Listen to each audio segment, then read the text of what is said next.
If you look closely at the credit market, you notice a specific flow of capital.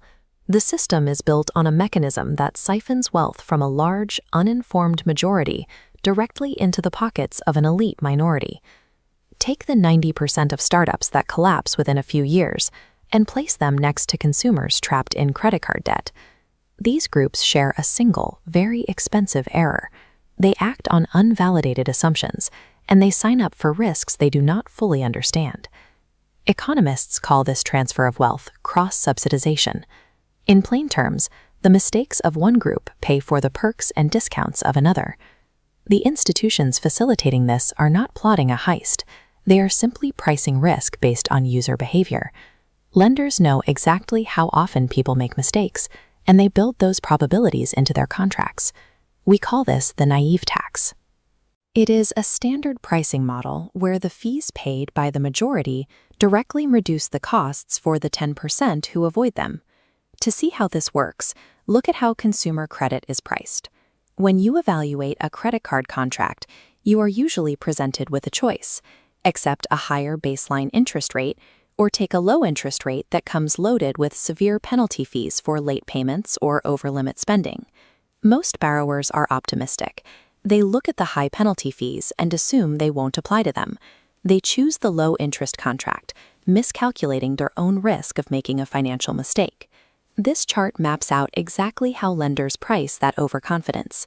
It plots interest rates on the vertical axis against the borrower's fee choice on the horizontal axis.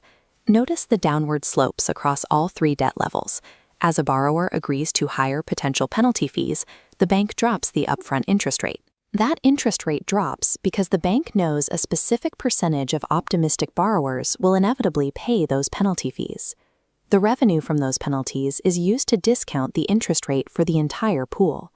But there is a second group in that pool: sophisticated borrowers.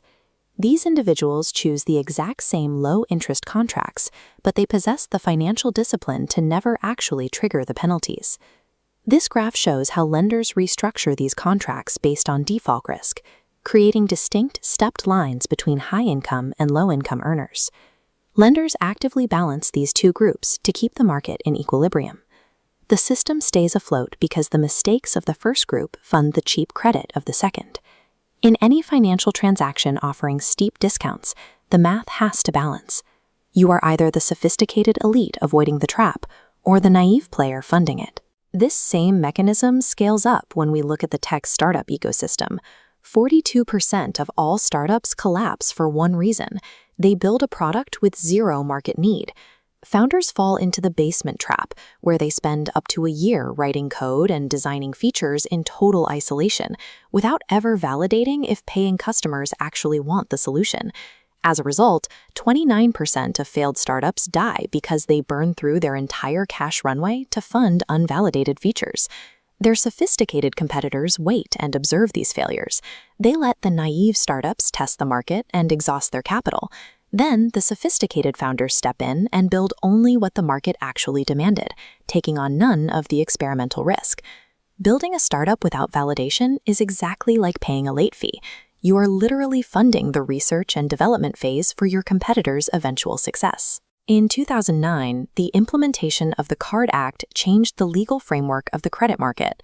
The legislation capped the penalty fees lenders could charge.